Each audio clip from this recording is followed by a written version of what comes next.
My wife cheated, my daughter took her side, and they kicked me out. Now I'm the one thriving alone. I stood there in our dimly lit dining room, the smell of roasted chicken and garlic mashed potatoes filling the air.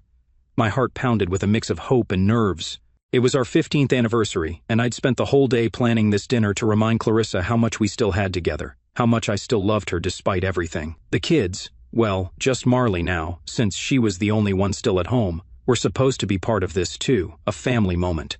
I'd even gone out and bought a small gift, nothing flashy, just something meaningful. My hand shook a little as I set the tiny box on the table in front of Clarissa, wrapped in simple silver paper with a red ribbon I'd tied myself. I'd practiced what I'd say all morning. 15 years, babe. We've made it through a lot. This is for you. But before I could even get the words out, she glanced at it, then at me, and rolled her eyes so hard I could almost hear them creak. You're still jobless, she said, her voice sharp like a knife cutting through the warm air. You couldn't even afford a decent gift, could you? I froze, my mouth half open, the words I'd rehearsed dying in my throat. I wanted to tell her she was wrong, that this wasn't about money, that I'd poured my heart into this night. But then Marley piped up from across the table, her teenage sneer cutting deeper than her mother's words. We don't need your cheap box, Dad. Take it and get out.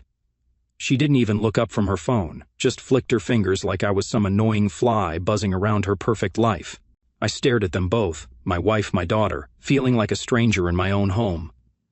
The candles flickered on the table, casting shadows that danced across their faces, and for a second, I couldn't move. My chest tightened, and I thought about yelling, about flipping the table, about demanding they at least open the damn thing and see what I'd done for them. But instead, something else came over me. I laughed. Not a big, loud laugh, just a quiet chuckle that slipped out before I could stop it. They looked at me like I'd lost my mind, Clarissa's eyebrows shooting up, Marley finally glancing away from her screen.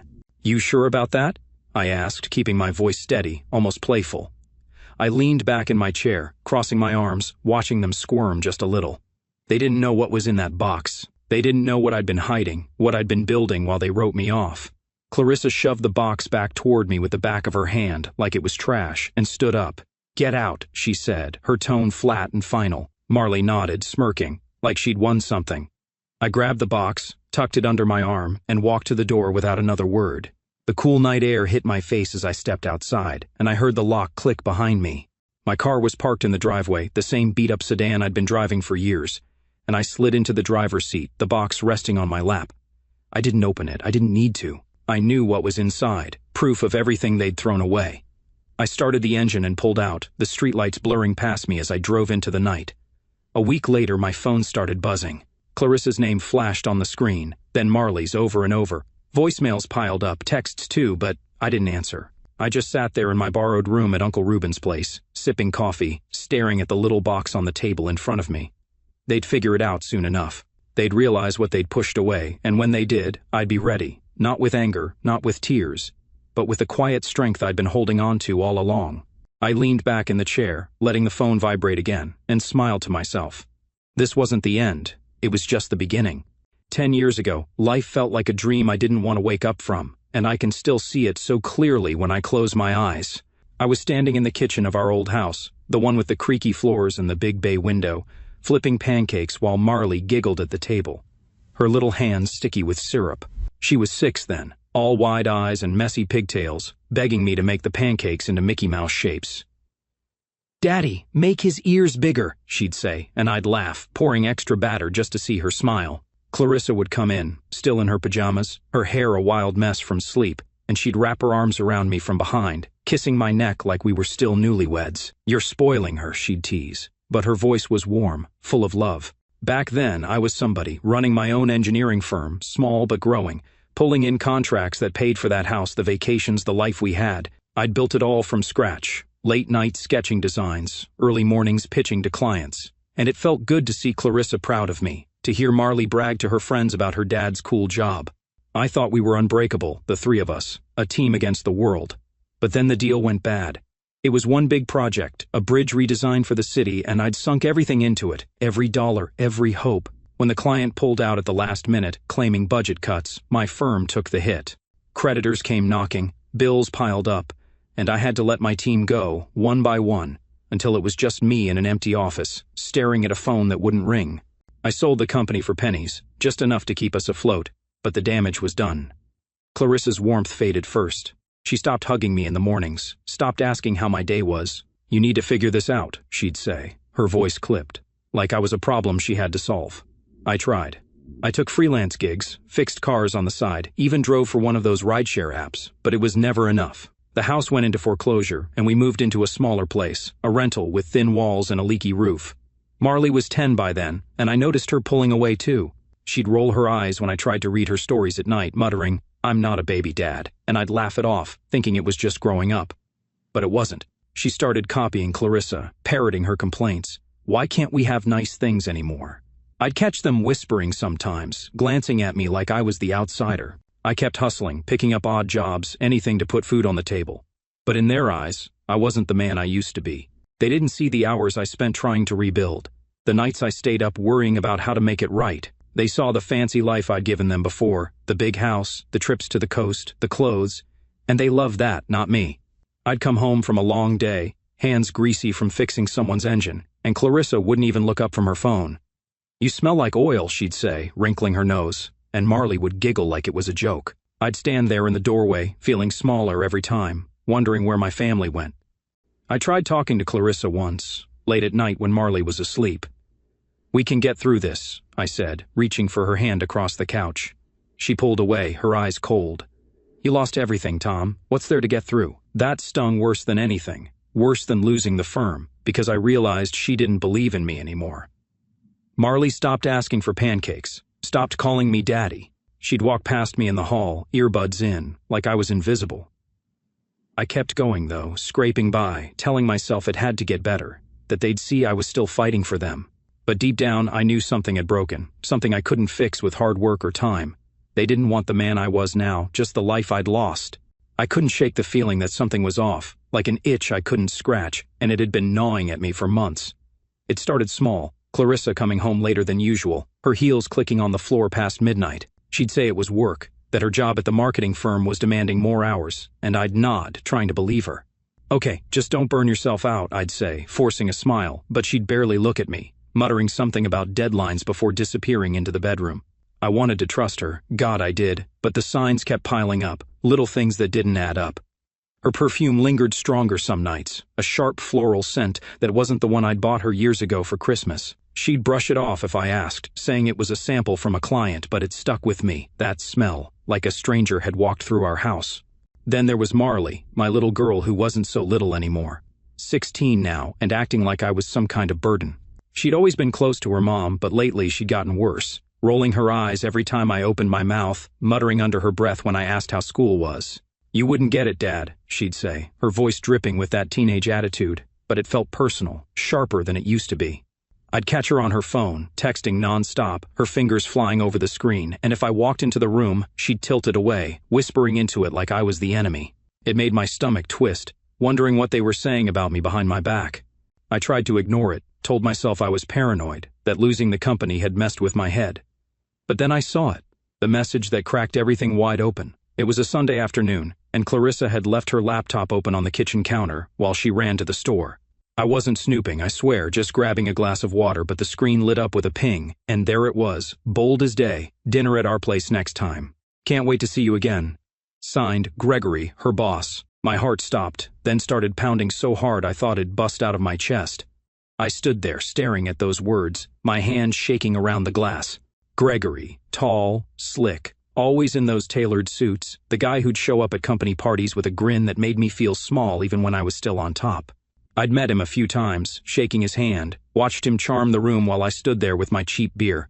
And now he was in my life, in my house, in my wife's head. I clicked the email thread, stupid maybe, but I had to know, and it was all there, months of messages, flirty at first, then outright planning. "Lunch tomorrow. Missed you last night. He doesn't suspect a thing." That last one hit me like a punch to the gut. He was me. I was the fool who didn't see it coming. I closed the laptop, my hands sweaty, and sat down hard on a stool, trying to breathe. Clarissa wasn't just cheating, she was building a whole new life without me, and she was dragging Marley into it. I thought back to those whispers, the way Marley smirked when Clarissa brushed me off, how she'd started calling me embarrassing in front of her friends. It wasn't just teenage rebellion, she was learning it, soaking it up from her mom like a sponge. Clarissa wanted out, and she was making sure Marley hated me enough to follow her, to leave me behind without a second thought. I heard the front door open, Clarissa's keys jingling as she walked in, and I stood up, shoving the stool back. She froze when she saw me, her eyes flicking to the laptop, then to my face. "What's wrong with you?" she asked, casual, like nothing was up. I wanted to scream, to throw the laptop at her, to demand why. Why now? Why us? But I didn't. I just looked at her, really looked, and saw someone I didn't know anymore. "Nothing," I said, my voice low, steady. "Just thinking." She shrugged and walked past me, that damn perfume trailing behind her, and I knew right then she wasn't mine anymore. Neither of them were. I couldn't let it sit there, festering inside me like some rotten thing, so I decided to confront her that night. The house was quiet, too quiet, the kind of silence that presses down on you until you can't breathe. Marley was upstairs, probably glued to her phone, and Clarissa was in the living room, flipping through a magazine like everything was normal.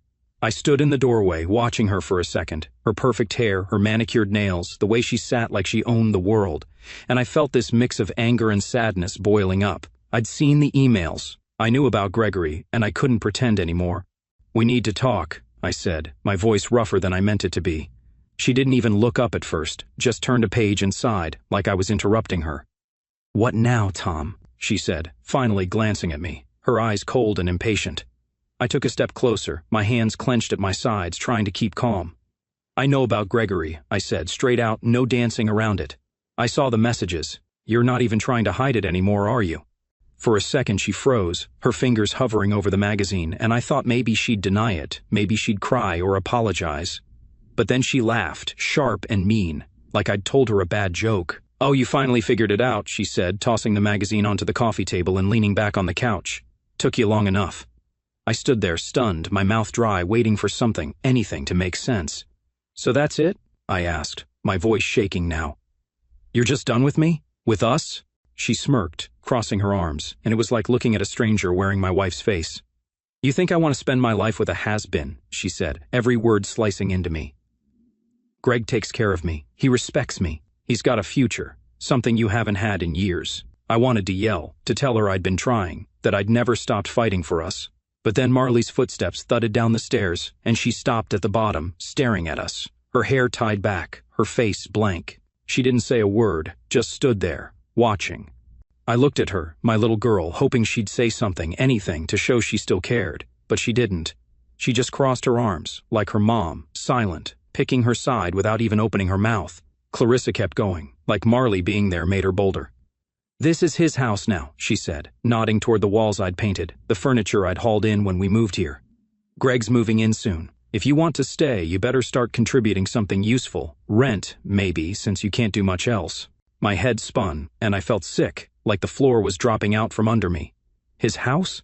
This was my home, our home, the place I'd sweated to keep even after the company tanked, and now she was handing it over to some slick bastard who'd probably never lifted a finger for her the way I had. I looked at Marley again, searching her face for a crack, a hint of the kid who used to hug me goodnight, but she just stared back, her eyes hard, like I was nothing to her.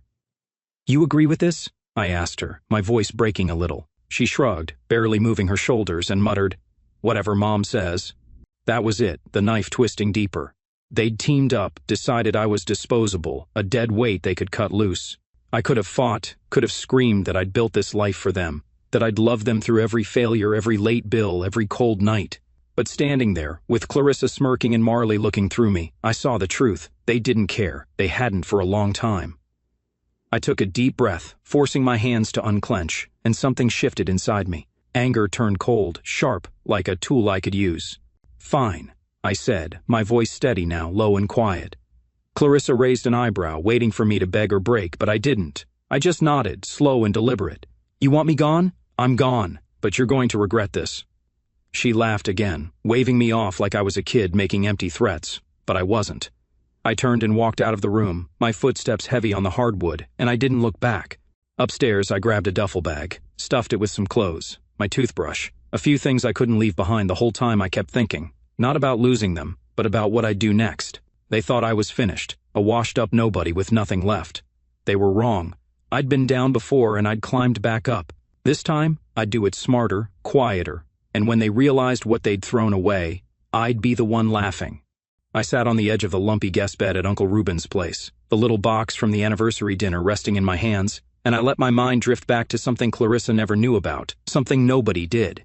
Before the company went under, back when I still had a bit of cash and a lot of hope, I'd made a move that seemed crazy at the time. My old college buddy, Sanjay, had come to me one night, all jittery and excited, practically begging me to invest in his tech startup. "It's a game changer, Tom," he'd said, his eyes wide over beers at some dive bar. "AI software for small businesses. Nobody's doing it like this. I just need seed money to get it off the ground." I'd been doing well then, my firm pulling in steady contracts, so I wrote him a check for $80,000, most of my personal savings, without telling Clarissa. She'd have freaked out, called it a gamble, and maybe she'd have been right. After that, I forgot about it. The company crashed, life got messy, and Sanjay's little project slipped out of my head. I figured it had fizzled out, like most startups do, and I wasn't about to dig through old bank statements to check. But 2 years ago, I got a call from him, out of the blue. "Tom, you still alive?" He laughed, and I could hear the grin in his voice. "Man, you're not going to believe this. We're going public." I'd been in the middle of fixing a neighbor's lawnmower for $20, grease up to my elbows, and I almost dropped the phone. Turns out his company had taken off, quietly at first, then like a rocket. They'd built some AI tool that every small business in the country wanted, and when they IPO'd, my shares shot up. I didn't tell anyone, not even Uncle Reuben. I just kept reinvesting, letting it grow, watching the numbers climb in silence while Clarissa and Marley treated me like a loser. Last month, I'd finally cashed out a chunk of it, enough to make me a multi-millionaire, more money than I'd ever dreamed of back when I was scrambling to pay the rent. I'd moved it into a new account, separate from the joint one Clarissa still dipped into, and I started planning. That box I'd handed her at the dinner. It wasn't some cheap trinket. Inside was a folder, documentation for a new company I'd set up with Sanjay's help, a luxury vacation deed for a beach house I'd bought outright, and a black credit card with no limit, tied to my new fortune. I wanted to show her, to say, "I'm back, better than ever. We can start over." But she didn't even open it, just shoved it away like it was garbage, and Marley backed her up, kicking me out of my own life. Now, sitting in Reuben's spare room, the box felt heavier than it should have. I flipped it open, staring at the papers inside, the sleek black card glinting under the dim lamp. I ran my thumb over it, feeling the weight of what it meant. Not just money, but power, a second chance I'd built from nothing. I thought about Clarissa's sneer, Marley's smirk, the way they looked at me like I was less than dirt. They had no idea what I'd been hiding, what I'd turned into while they were busy writing me off. I could have gone back that night, waved the card in their faces, told them I was worth more than Gregory and his fancy suits ever would be. But I didn't. I closed the box, set it on the nightstand, and leaned back against the headboard, the springs creaking under me. Revenge wasn't about flashing cash or rubbing it in. It was about letting them figure it out on their own, watching them squirm when the truth hit. I'd been a ghost in their world for years, invisible, useless in their eyes.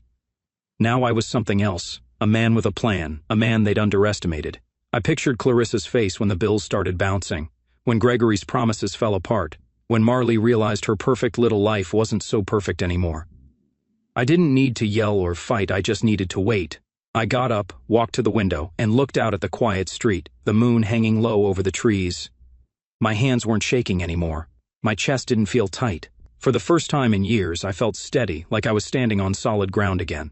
They'd thrown me out, sure, but they'd also set me free. And that box, it wasn't just a gift. It was proof I wasn't the man they thought I was. Not anymore. I stood in the kitchen that night, the anniversary dinner spread out on the table. Roast chicken cooling, potatoes getting stiff, candles dripping wax onto the cloth I'd ironed just for this. I'd wanted it to be perfect. A chance to show Clarissa we could still fix things. That I wasn't the failure she saw me as. My hands were sweaty as I slid the little box across to her. The one with the papers, the deed, the card, everything I'd been hiding. "Happy anniversary," I said, my voice softer than I meant it to be, hoping she'd hear the weight behind it. She barely glanced at it, her lips curling into that familiar sneer. "What's this supposed to be?" she said, pushing it back toward me without even touching the ribbon. Before I could answer, Marley chimed in, her voice sharp and bored. "It's probably junk. Just leave, Dad." I looked at them, my wife, my daughter, and felt the air shift, like the room was closing in. I'd planned to tell them everything, to open the box and lay it all out, the money, the company, the life I could give them now. But they didn't give me a chance. Clarissa stood up, brushing her hands like she was done with me for good. "Get out," she said, flat and cold, and Marley smirked, crossing her arms like she'd been waiting for this. I opened my mouth to argue, to say something, anything. But then the front door creaked open, and there he was, Gregory, tall, polished, his suit jacket slung over his shoulder like he owned the place. He strolled in, grinning, and dropped his keys on the counter, my counter, like it was his house already. "Evening, folks," he said, his voice smooth, and he slid an arm around Clarissa's waist, right in front of me. She leaned into him, laughing a little, and he grabbed my wine glass, the one I'd poured for myself, and filled it from the bottle I'd bought. "Cheers," he said, raising it to me with a wink before taking a sip. I stood there, rooted to the spot, watching him drink from my glass, his hand on my wife, my daughter smirking like it was some big win. The room spun for a second, and I felt this hot, jagged thing rise up in my chest, anger, hurt, humiliation, all mixed together. I could have lunged at him, smashed the glass out of his hand, demanded they all listen. But I didn't. Something clicked instead, something cold and clear. I looked at Clarissa, her eyes locked on Gregory like I wasn't even there, and Marley, tapping away on her phone, probably texting her friends about how pathetic I was. They didn't deserve the truth. Not yet. I picked up the box, tucked it under my arm, and forced a smile, small and tight. "All right," I said, my voice steady, almost light. "I'll go." Clarissa raised an eyebrow, like she expected me to beg, but I just turned and headed for the door. Gregory called after me, "Take care, Tom," his tone dripping with fake pity, and I heard Clarissa laugh again as I stepped outside. The night air hit me hard, crisp and sharp, and I walked to my car, the gravel crunching under my boots. I slid into the driver's seat, the box on my lap, and sat there for a minute, staring at the house, our house, my house. Lights glowing through the windows. I could still hear them inside, their voices faint, probably joking about how I'd slunk off like a kicked dog. My hands gripped the steering wheel, knuckles white, and I thought about going back in, unloading everything, telling them I was a millionaire now, that I'd outdone Gregory 10 times over. But I didn't. I started the engine, the rumble filling the silence, and pulled out of the driveway. As I drove away, the house shrinking in the rearview mirror, that smile stayed on my face, not big, not loud, just there. They'd remember it later, that quiet little grin, when they realized what they'd lost. I wasn't running, I wasn't broken, I was done playing their game. The road stretched out ahead, dark and empty, and I felt lighter than I had in years. They thought they'd won, kicking me out, replacing me with that smug bastard.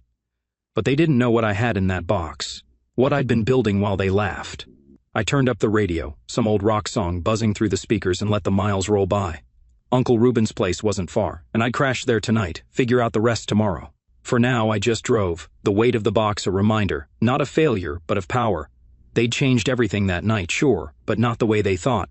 They'd set me loose, and I was ready to rise. I woke up the next morning on Uncle Reuben's old couch, the springs digging into my back, the smell of strong coffee pulling me out of a restless sleep.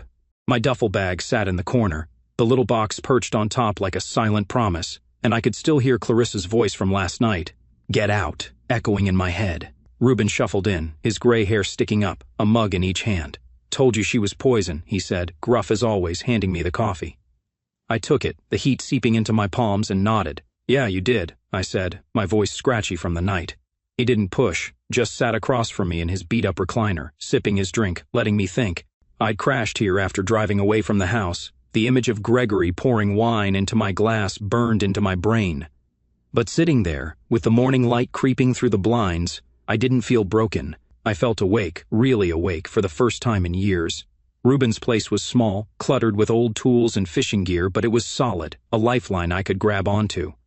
"What's the plan, kid?" he asked, eyeing me over his mug. I leaned back, the coffee bitter on my tongue, and let the pieces fall into place. I wasn't going back to that house, not to beg or fight. I was done with that life. "I'm building something," I said, slow and sure. "Something new." He grunted, a half-smile tugging at his mouth. "About damn time." That day, I got to work. I drove downtown in my rattling sedan, the box-riding shotgun, and met with a realtor I'd found online. She was a no-nonsense woman named Linda, all sharp edges and quick questions. And within hours, I'd leased a penthouse, top floor, big windows, a view of the city that made my old life look small. I didn't blink at the price. The black card in that box could handle it. I stood in the empty space later that afternoon, the hardwood floors gleaming, the skyline stretching out below, and felt my shoulders loosen. This was mine, nobody else's. Next, I called Sanjay. "Need an assistant," I told him. "Someone good, full-time."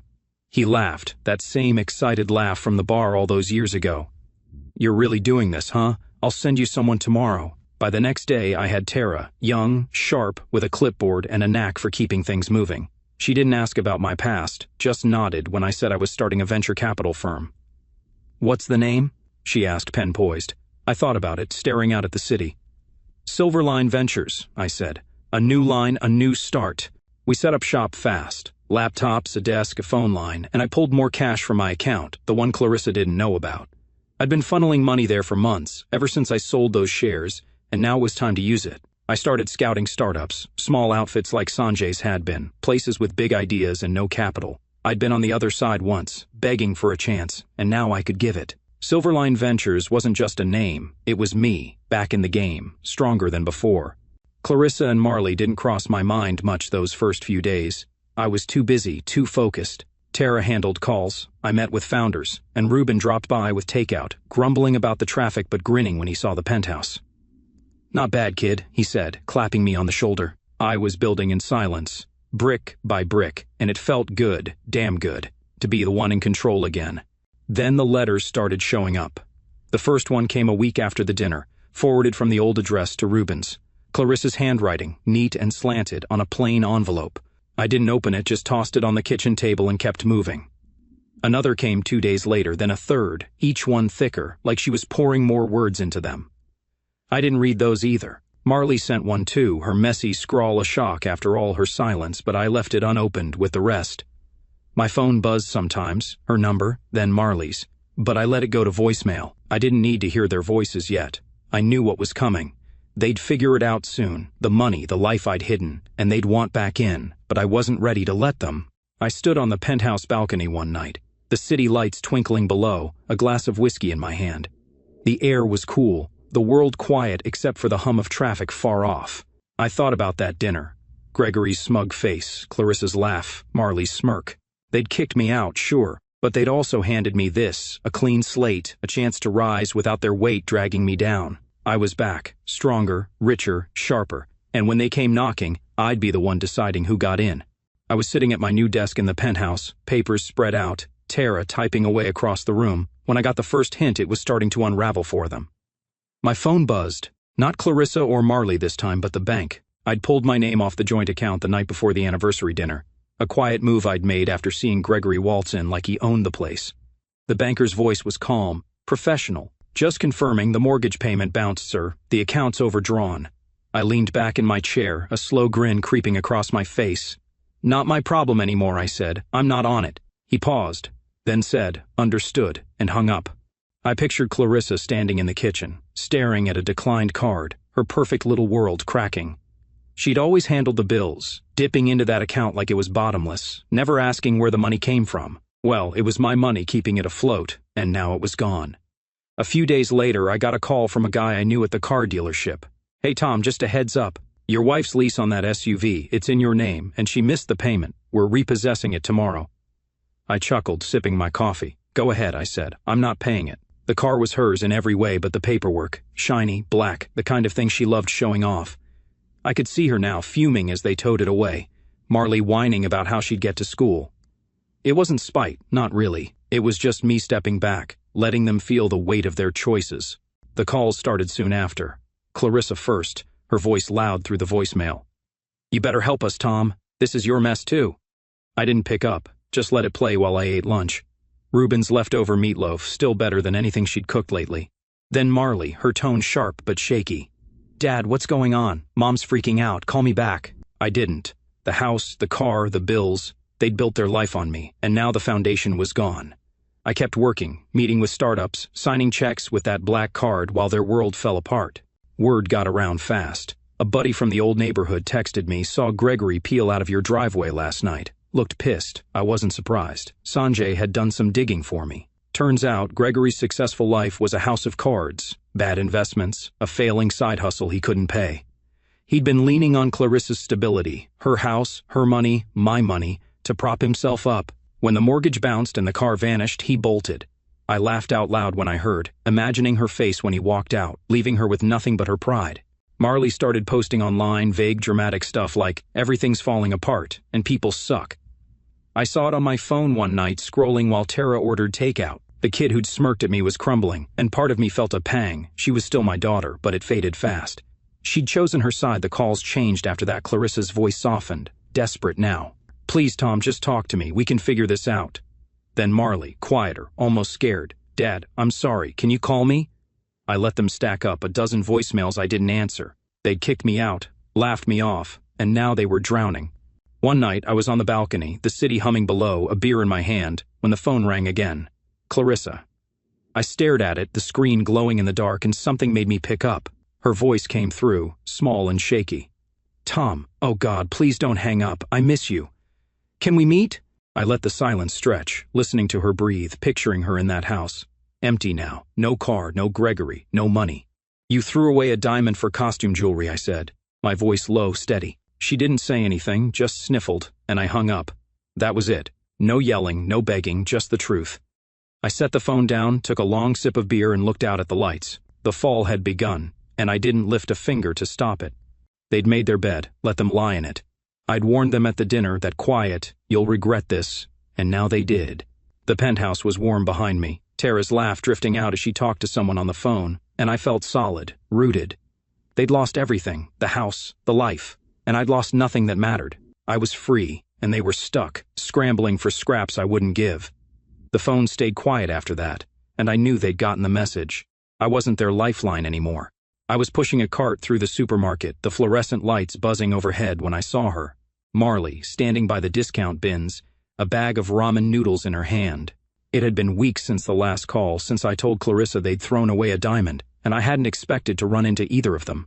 She looked different, hair messy, pulled back in a sloppy ponytail, her hoodie sagging off one shoulder, no trace of the polished teenager who'd smirked at me that night. Her cart had a few cheap items, soap, a loaf of bread, some canned stuff. I stopped, the wheels squeaking on the tile. She glanced up, and her eyes went wide, like she'd seen a ghost. Dad, she whispered, the ramen slipping a little in her grip. I didn't say anything at first, just stood there, looking at her. Part of me wanted to walk away, to keep moving past the aisle like she wasn't there, but something held me back. Hey, I said, my voice flat, not giving much away. She shifted, clutching the bag tighter, and took a step closer. Can we talk? She asked, her voice small, almost lost in the hum of the store. I nodded, slow and careful, and pushed my cart to the side, leaning against it. Go ahead, I said. She swallowed, looking down at her sneakers, worn out, scuffed, and started talking. Things are bad, Dad. Really bad. Mom's a mess. The house is gone. We're in some crappy apartment now. Gregory left, and she cries all the time. I listened, my arms crossed, keeping my face steady. I could picture Clarissa unraveling without her perfect life. But I didn't feel the pull to fix it, not anymore. Marley kept going, her words tumbling out. I didn't know it'd get like this. I thought Mom was right, that you were just, I don't know, holding us back. But now everything's falling apart and I don't know what to do. She looked up at me then, her eyes wet, pleading. I'm sorry, Dad. I didn't mean it, all that stuff I said. I took a deep breath, the air cold from the freezers nearby, and let her words settle. I'd waited for this, hadn't I? For them to see what they'd done, to come crawling back. But hearing it didn't feel like a win, it just felt heavy. You were a kid, I said, my voice low but firm. You followed her lead. I get that. But you stood there, Marley, while she kicked me out. You laughed with her. That's not something I can just forget. Her face crumpled a little and she nodded, wiping her nose with her sleeve. I know, she said. I messed up. I miss you. I didn't realize how much until now. I looked at her, really looked, and saw the girl she used to be. My little shadow, the one who'd climb into my lap and beg for stories. But that was gone, buried under years of her choosing Clarissa's side. Trust's a hard thing, I said. Once it's broken, it doesn't snap back together overnight. You hurt me, Marley, both of you did.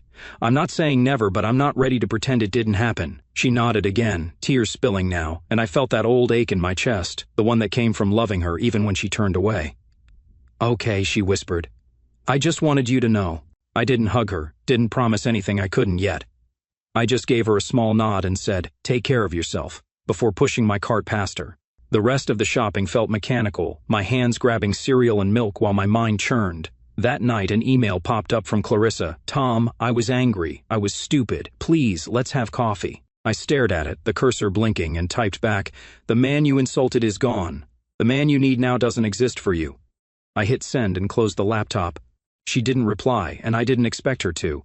I sat on the penthouse couch, the city lights glowing through the windows, and thought about Marley's face. Lost, scared, sorry. I'd meant what I said. Trust was a slow build, and they'd torched it. But she was my kid, and that tugged at me, even if I didn't want it to. I didn't owe them anything, not after what they'd done, but I wasn't sure I could cut them off forever either, not yet. I got up, poured a glass of water, and stood by the window, watching the world move below. They were falling, and I was rising, and maybe someday there'd be a middle ground. But for now I let them sit with it, their choices, their regrets, while I kept building step by step on my own terms. I stood in the penthouse kitchen a year later, the smell of grilled steak and garlic bread wafting through the air, the clink of glasses and laughter filling the space. It was a quiet dinner party, nothing flashy, just the people who'd stuck by me, the ones who mattered. Uncle Reuben was there, leaning back in a chair with a beer, his gruff voice cutting through the chatter as he told some old fishing story. Sanjay sat across from him, grinning, his tie loosened after a long day, toasting me with a glass of red wine. "To the man who bet on me when nobody else did," he said, and I raised my glass back, feeling the warmth of it settle in my chest. Tara was there too, my assistant-turned-friend, joking with the small team I'd built at Silverline Ventures. Good people, sharp and loyal, who'd helped turn my little firm into something real. And then there was Nora, sitting next to me, her dark hair catching the light, her laugh soft but bright. I'd met her a few months back at a business conference. Smart, steady, with a way of seeing through people that reminded me of Reuben. She wasn't pushy, didn't need anything from me, just showed up with her dry humor and kind eyes, and somehow she'd become part of this new life. We'd been taking it slow, no labels, just dinners and late-night talks, but having her here tonight felt right.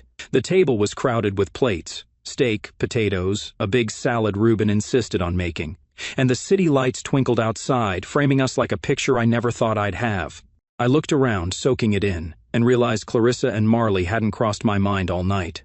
They were ghosts now, shadows from a life I'd left behind. After that supermarket run-in with Marley, after Clarissa's unanswered email, they'd faded out. No more calls, no more letters, just silence.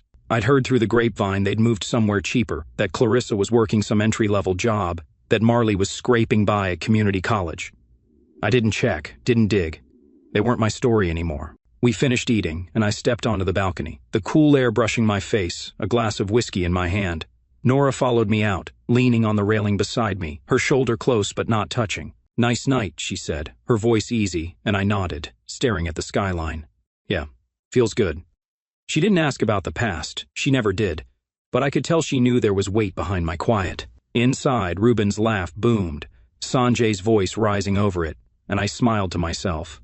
This was my family now, the real one, not blood, not obligation, but choice. I set the glass down and pulled the little box from my pocket, the same one from that anniversary dinner, the one Clarissa had shoved away.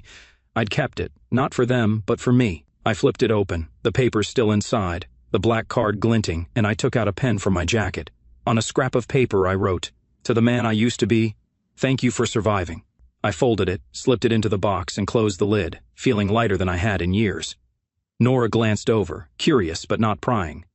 "What's that?" she asked, her tone light. "Just a note," I said, sliding the box back into my pocket, saying goodbye to some old stuff.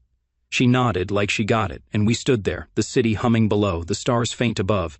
I thought about that night a year ago, Clarissa's sneer, Marley's smirk, Gregory's smug grin, and how it pushed me here. They'd meant to break me, to toss me out like trash, but instead, they'd handed me a way out. I'd risen, quietly, built this life step by step, and now I was standing taller than ever. The dinner party wound down, Reuben clapping me on the back as he left, Sanjay promising to call about a new deal, Tara hugging me quick before heading out. Nora stayed, helping me stack plates, her presence steady and calm. "Good crew," she said, drawing a glass, and I nodded. "The best." Later, alone on the balcony again, I looked at the box one last time, then set it on the ledge. It wasn't about them anymore, Clarissa, Marley, the betrayal. It was about me, the man I'd become, the one who'd survived and thrived. I toasted the air, the city, the future, and let the past slip away for good.